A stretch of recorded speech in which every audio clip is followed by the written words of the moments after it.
Deputy Carlos Gonzalez. I was the first unit on scene, and I'm the handling deputy for this current traffic collision. Deputy Gonzalez, could you speak to that question?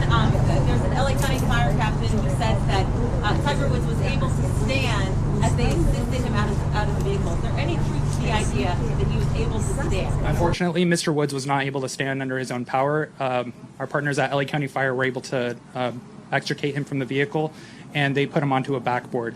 When I arrived on the scene, Mr. Woods was seated in the driver's seat. I made contact with him, and I ensured that he was able to speak to me. At that time, he seemed that as though he was still calm and lucid. I made the determination that it would be safer to wait for LA County Fire to help remove him instead of trying to remove him myself. I kept Mr. Woods calm until LA County Fire arrived on scene. What did you do to keep him calm, Deputy? I spoke to him.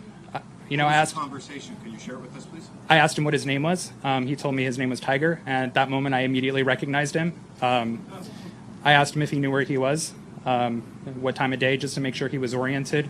He seemed as though he was lucid and calm. Was he concerned about his injuries? He didn't seem concerned of his injuries at the time, which is not uncommon in traffic collisions. Many times people tend to be in shock.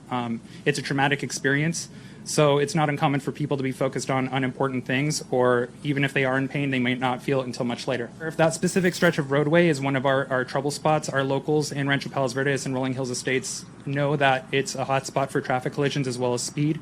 In my experience as a deputy who is traffic trained and works a traffic car, I have seen many collisions.